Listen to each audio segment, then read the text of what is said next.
what we're seeing here in this image, how does that relate to the experience of using cannabis?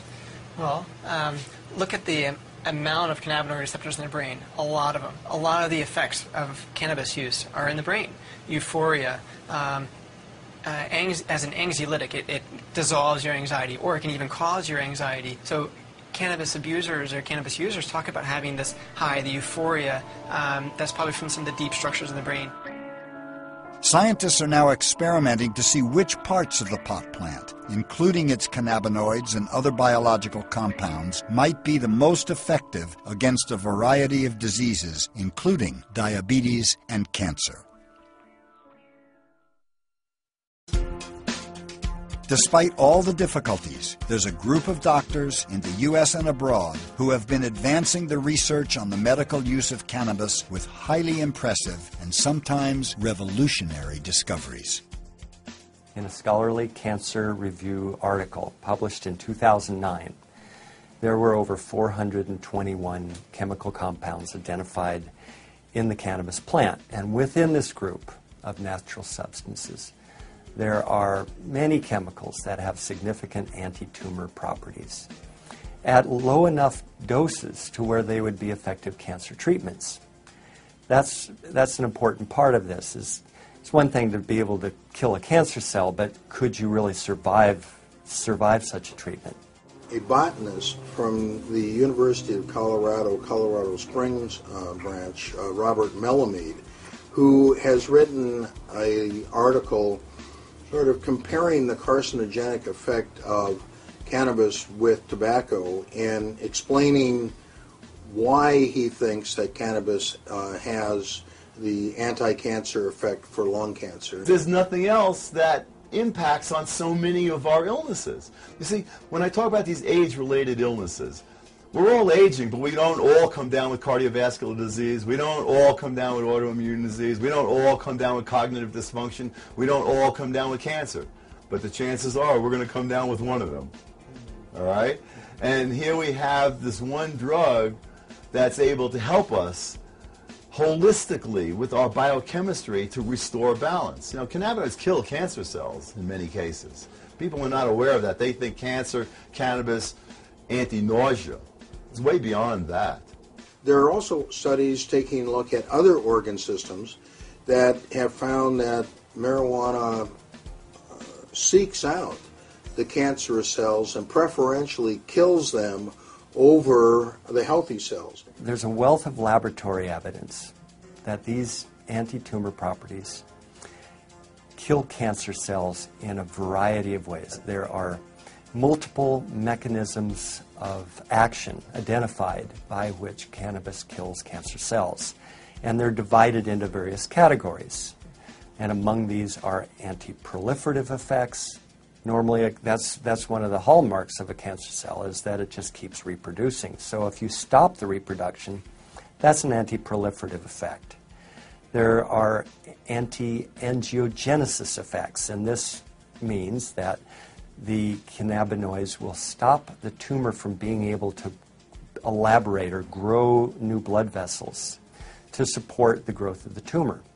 There are anti-metastatic effects, and that is simple enough to mean that the cannabinoids block the ability of the cancer cells to spread into other tissues. And there's another effect that has a wild name, apoptotic effect. Apoptosis refers to the ability of cannabinoids to speed the death of the abnormal cells. And that's something that is especially important in cancer, because you're able to hasten the death of the cell without disturbing the normal cells around it. Seth Research Laboratories in California have recently demonstrated that in some tumors, cancer cells are killed by marijuana, while the other healthy cells are left untouched. Cells that stop moving and become still white dots are dead cancer cells. The ability of cannabinoids to kill bad cells while protecting healthy ones is particularly important when we're talking about brain cancer because of the so-called blood-brain barrier. The brain has to be sheltered from outside influences that might hitch a ride on the bloodstream and cause havoc. What is exciting and unique about cannabinoids is that they can pass through the blood-brain barrier because of their slippery, fat-loving nature. Cannabinoids get right into the brain's cancer cells by moving easily through the cell's membranes, which are also composed of lipids. The evidence is piling up in mice-infested labs that the endocannabinoid system, when stimulated by cannabinoids, has an anti-tumor effect and can instruct cancer cells to commit suicide. This was done by Manuel Guzman's group within the past less than 10 years, and what they showed there was that originally that THC, when injected into a brain tumor in mice and rats, a significant number of those animals the tumor would regress and disappear, so that you actually had survival of rats that would otherwise die. And they examined all the surrounding nerve tissue, and that was all fine, because remember, once again, cannabinoids protect nerves. Dr. Manuel Guzman is a professor of biochemistry and molecular biology in Madrid, Spain, and is known for his groundbreaking studies on medical cannabis. Hemos observado que los cannabinoides tienen un efecto inductor de la muerte de las células tumorales, un efecto inhibidor de lo que es el crecimiento, la multiplicación de las células tumorales. Lo que hacen es disminuir el crecimiento de los tumores. If cannabis might be the miracle cancer cure that everybody's been searching for, then why don't doctors everywhere know about it? People have a hard time believing that cannabis can have all of these fantastic effects that are described. But what we're doing is we're just stimulating a natural system that's already there. This has been developing for hundreds of millions of years. The invertebrates, the sea squirts, the hydra, there are primitive endocannabinoid systems in those organisms dating back 600-700 million years ago. The cannabis plant came along maybe 50 or 60 million years ago. Why aren't billions in funds being directed toward cannabinoid research by the organizations that raise money for cancer therapies? We're talking about medical research that, it's really a double-edged sword. On the one hand, I'm thrilled that there's really more research taking place now really than any time in history when it comes to the therapeutic use of cannabis, and specifically the cannabinoids, the components in cannabis. Unfortunately, a lot of that research is still relegated to taking place overseas.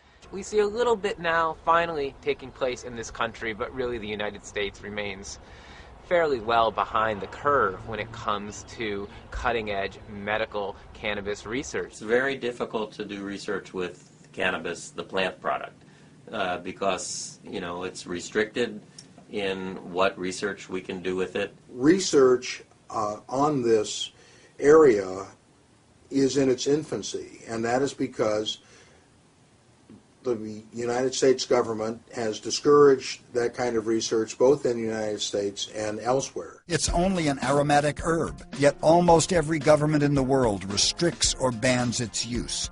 In many countries, cannabis suppliers and even users can still be put in jail for life or even executed. It's illegal in every country. I think there are treaties that prevent anybody from accepting marijuana as a medicine. Now, recently, Canada, Spain, and the Netherlands have sort of broken from these treaties, but I think these things are bigger than just any single country's politics.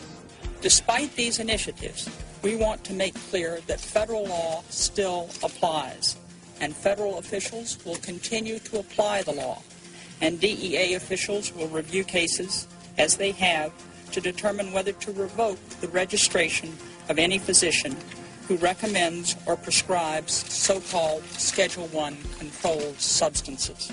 Why does the corporate media continue to connect marijuana only with gangs, violent drug dealers, and society's losers, and not the growing numbers of doctors and scientists who are discovering its benefits?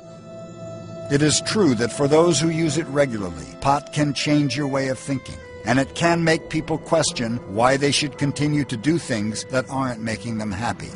I like smoking marijuana. It calms me down. I just feel totally at ease. Everybody knows me. Smoke a little marijuana, Tom, you'll be great. Everything's going to be fine, Corporate world made me stressed. Extremely stressed.